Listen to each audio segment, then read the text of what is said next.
Hello everyone, তোমরা সবাই কেমন আছো? আলহামদুলিল্লাহ আমি ভালো আছি। তোমাদের আজকে নতুন একটা বিষয় নিয়ে জানাতে আসছি, যে এটা হলো সোশ্যাল মিডিয়া ম্যানেজারের আমরা প্রথমে কি দিয়ে শুরু করতে পারি।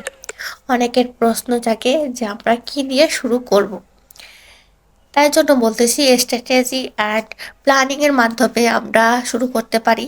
প্রথমে আমরা টার্গেট করব যে আমাদের প্রয়োজনীয়তাটা কী, আমরা কি করতে চাই। আমরা কি ব্র্যান্ডিং করতে চাই, নাকি আমরা সেলস বাড়াতে চাই, নাকি ভিউ আনতে চাই, নাকি ফলোয়ার বাড়াতে চাই। আমাদের সেই টার্গেটটা ফিক্সড করতে হবে। তারপর আমাদের প্ল্যাটফর্ম ফিক্সড করতে হবে। যেমন আমাদের এখানে ফেমাস আছে ফেসবুক। ফেসবুক আর তারপরে ইনস্টাগ্রাম আছে, লিঙ্কডইন আছে, পিন্টারেস্ট আছে। আমরা যেগুলো সচরাচর এখনকার যুগে এসে পরিচিত, টিকটক খুবই ভাইরাল একটি প্ল্যাটফর্ম, যেটার মাধ্যমে আমাদের সেলস ভিউ সব কিছুই আনা সম্ভব।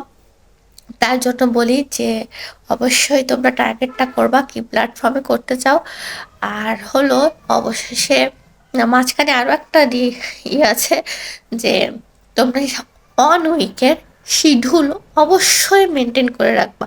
ওয়ান উইকের শিডিউল মেনটেন করে রেখে যদি পোস্টটা করা হয়, তো অবশ্যই একটা টাইমে থাকে, একটা টাইমে ফিক্সড করে ছাড়লে তোমার অ্যালগোরিদম বোঝে যে কী বিষয় নিয়ে তুমি ছাড়তেছো, কি তোমার টপিক। অ্যালগোরিদমকে বুঝতে দিতে হবে শিডিউল মেনটেন করে, যে সে এই টাইমটায় ফিক্স, তাকে এই টাইমটায় পাওয়া যাবে, সে এই টাইমটায় আসে। এভাবে ব্র্যান্ডিং করা সম্ভব।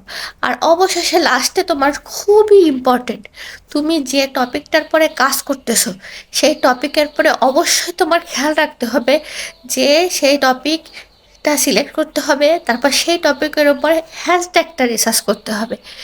তারপর কম্পিউটারটা রিসার্চ করে তুমি একটা মেনটেন করে কন্টেন্ট লেখে তুমি এখন ছেড়ে দিতে পারো তোমার টার্গেট অনুযায়ী তোমার ভিডিওটি। তাই আজকে এ পর্যন্তই। তোমরা সবাই ভালো থাকবা, সুস্থ থাকবা। আল্লাহ হাফেজ।